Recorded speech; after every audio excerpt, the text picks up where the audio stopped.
Hello दोस्तों, good morning. सबसे पहले आप सभी को मेरा प्यार भरा नमस्ते। मैं किरण रावत आप सबका स्वागत करती हूँ अपने न्यू ब्लॉग में। ब्लॉगिंग की शुरुआत हो रही है सुबह के 7 बजे से और यहाँ पर नाश्ता भी आ चुका है मरीजों के लिए।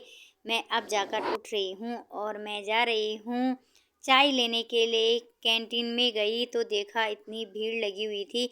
कम से कम 15 मिनट बाद मेरा नंबर आया। 9 बज चुके हैं, हमने भी नाश्ता कर लिया है और अभी जो है ना मैं आ रखी हूँ दूध सेकने के लिए, क्योंकि अभी डॉक्टर आ रखे हैं राउंड में। उन्होंने कहा सब बाहर जाओ और आज जो है हमें अगर डिस्चार्ज मिल जाएगा तो हम घर चले जाएंगे। मिल जाएगा क्या? आज जो है घर जा रहे हैं, क्योंकि ना तो माँ की दवाइयाँ चल रही हैं ना इंजेक्शन वगैरह। कल से ऐसे ही हैं, बस एक टेस्ट हुआ था कल रात को और एक टेस्ट रह गया है। अभी एक रिपोर्ट लेकर मैं आ गई हूँ, बस वो टेस्ट हो जाए तो यहाँ से हम भी चले जाएंगे। चारों तरफ शोर शराबा ही शोर शराबा हो रखा है। आज तो हद ही हो गई। डॉक्टर जो हैं बहुत देर तक राउंड में थे और आज जो है ना हमारा डिस्चार्ज भी है, तो माँ से पूछताछ भी कर रहे होंगे। कम से कम 1 घंटे मैं यहाँ इंतज़ार कर रही थी। उसके बाद जो है हमें एक टेस्ट के लिए जाना था। बगल वाली ताई जी और माँ भी जो हैं टेस्ट के लिए चले गए हैं। दोनों को सेम प्रॉब्लम है, तो यहाँ पर अभी हम इंतज़ार कर रहे हैं अपना नंबर आने की। और फाइनली जो है डिस्चार्ज पेपर भी बन चुके हैं। तो चलो अब बर्तन वगैरह भी संभाल लेते हैं। मैंने यहाँ सारा ड्रॉल खाली कर लिया है, अपना सामान संभाल कर रख दिया है। माँ भी खुश हो गई हैं डिस्चार्ज का नाम सुनकर। इंतज़ार करते करते 3 बज चुके हैं, अभी तक जो है हम यहाँ से नहीं निकले। क्या तो सोचा था कि दिन का खाना खाने के लिए जाएंगे, क्या तो शाम की चाय भी यहीं पी ली। लगता है रात का खाना खाकर ही यहाँ से जाएंगे अब। तो बस फाइल बन चुकी होगी, कुछ टाइम इंतज़ार और। सारे दिन की भागा दौड़ी के बाद जो है डिस्चार्ज फाइल मेरे हाथ में आ चुकी है और मैं जा रही हूँ डिस्चार्ज काउंटर पर फाइल जमा करने के लिए। वहाँ पर जाते ही भीड़ को देखकर एक पल के लिए मुझे डर लग गया कि आज हमारा डिस्चार्ज हो भी पाएगा कि नहीं हो पाएगा, क्योंकि बहुत भीड़ थी। बाय। अब अगने परसों बितान था मीनू थे जैसे ऑपरेशन वालों वे दिन मिला था। तो बॉडी जी ने भी जो है अब उसी टाइम आना है जिस दिन हम आएंगे। तब तक के लिए बाय बाय। और फाइनली जो है सारे दिन की भाग दौड़ के बाद हमें डिस्चार्ज मिल चुका है।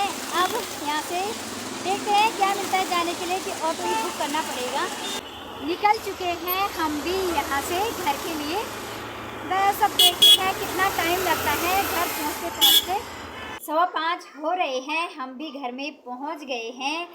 तो घर आते आते अंधेरा हो चुका है। क्या करें, जगह जगह पर जाम। वैसे ही आज दिन भर भागा दौड़ी। तो अभी माँ नहाने जा रखी हैं, उसके बाद मैं नहाऊंगी। चाय पानी भी तभी पियेंगे। तो पहले जो है मैं सामान संभाल लेती हूँ, तब तक बर्तन धुल देती हूँ जब तक माँ नहाकर आती हैं। आप सभी भी यहाँ पर माता रानी के दर्शन कीजिएगा। और अंधेरा हो चुका है। अंधेरा तो खैर तभी हो गया था जब हम हॉस्पिटल से आए, उसके 5-10 मिनट बाद। और यहाँ पर मैंने जो है जितने कपड़े हॉस्पिटल के थे ना सारे धुल लिए हैं, अपने भी माँ के भी। और एक कंबल जो है यहाँ रखा हुआ है धोकर, ये अभी दिखाई नहीं दे रहा है, ज़्यादा ही अंधेरा है यहाँ पर। गीले कंबल भारी होते हैं ना तो तार जो है टूट जाएगी। बाकी कपड़े इधर भी फैला रखे हैं, इधर भी और उधर लास्ट तक। और एक कंबल जो है यहाँ रखा हुआ है। थोड़ा इनका पानी सूख जाएगा ना तो कल फैला लूँगी। और अभी मौसम जो है बारिश का हो रखा था, तो बारिश हो जाएगी तो जो कमी पेशी होगी कपड़े धुलने में और साफ आ जाएंगे, और नहीं होगी तो कल तक सूख ही जाएंगे। जो बर्तन हॉस्पिटल लेकर गए थे ना वो भी धुल दिए हैं। तो मैं जो है पूरी आधी बाल्टी बर्तन लेकर गई थी। ठंड से हो गई हालत ख़राब। और ये हमारा चोनू मोनू निबुने मोनू ले। तो माँ को मैंने आते ही बोल दिया था माँ नहा जाओ, क्योंकि जब हम हॉस्पिटल से निकले थे ना आयशा के लिए बोल दिया था कि पानी गर्म कर देना मुझे पता था मैं तो कम से कम 1.5 घंटे बाद ही पहुंच पाऊंगी, क्योंकि आदत से मजबूर। अरमूद क्या खान रही? ये अरमूद खाएगा, अरमूद। अब बोल, जरा बोल दे क्या खाते ना? अरमूद। अरमूद ये अमरूद, हमारे और अमरूद है ना। मैंने बोला ना ये है हमारा सोनू, इधर से बोला मोनू भी बोल। तो अब जो है चाय पीते हैं। आयशा ने जो है चाय बना ली है, चाय भी मैंने पी ली है और अभी मैं आ रखी हूँ अपने अंदर वाले कमरे में। तो सच में घर तो घर ही होता है, इतनी राहत मिल रही है ना घर आकर। हॉस्पिटल में काम कुछ नहीं था, बस दिन भर लेटे रहो। आज तो बहुत भागा दौड़ी की। आज जो है माँ के 2 टेस्ट थे, जिनके लिए कभी जो है चौथी मंजिल में, कभी जो है पहली मंजिल में भागा दौड़ी। और पता है सबसे ज़्यादा भागा दौड़ी हुई लास्ट में, वो भी किस वजह से? सिर्फ 4 रुपये और 30 रुपये की वजह से। मेरे पास खुले पैसे नहीं थे। जब से गूगल पे फ़ोन पे चला है ना, तब से जो है बड़ी दिक्कत हो गई है। पर कहीं भी जाओ अपने पास कम से कम 15-20 रुपये तो 2-2, 4-4 जैसे सिक्के होते ना, ऐसे रखो और बाकी खुले ज़रूर। क्योंकि मुझे लास्ट में जो है 30 रुपये की ज़रूरत पड़ गई, क्योंकि 30 रुपये मुझे जमा करने थे। फिर उन्होंने हमें 1500 रुपये वापस किए। हम अभी जो है कैश फाइल में थे, एडमिट थी माँ 2 दिन, तो कैश फाइल में थे, आयुष्मान नहीं लगाया हुआ था, तो उसके लिए भी पैसे चाहिए। और आधार कार्ड की फ़ोटो कॉपी की ना, उस टाइम इतनी आफत आ गई, किसी के पास 4 रुपये नहीं मिले। तब एक भैया थे बगल में, बड़ी मुश्किल से उनके पास तब जाकर जो है 4 रुपये मिले, तब जाकर तो काम हुआ। और पता है अगर मैं 5 मिनट लेट करती ना, 4 बजे के बाद सारी डिस्चार्ज वाली फाइल रिसेप्शन में भेज दी थी, तब हमें अब तक पहुंचना था। बस खुले पैसे तो अपने पास ज़रूर चाहिए भाई। आज जो है सबक मिल गया, अब आगे से संभल कर जाना है। और दूसरी बात जो है ना, व्यवस्था बहुत बढ़िया है। जैसे 3 साल पहले सासू जी का ऑपरेशन हुआ था, उस टाइम जो है ना खाना वगैरह, जैसे आयुष्मान, हमने तो गोल्डन कार्ड से करवाया था, पर आयुष्मान ESI वाले और ये गोल्डन कार्ड वाले तो उस टाइम जो है ना अपने बर्तन ले जाने पड़ते थे। और अब जो है ना बिल्कुल प्लास्टिक की थालियों में, जो खाने वाली थालियाँ होती हैं, उनमें खाना मिल रहा है, खाओ और फेंको। मैं जो है आधी बाल्टी बर्तन लेकर गई थी। तो बर्तन इसलिए लेकर गई थी कि 2-3 तो टिफ़िन थे, और उसमें जो है 2 कप थे, 2 गिलास थे, 2 चम्मच थी, 2 कटोरियाँ थी, तो हो ही जाते हैं, और 3 बोतलें थी।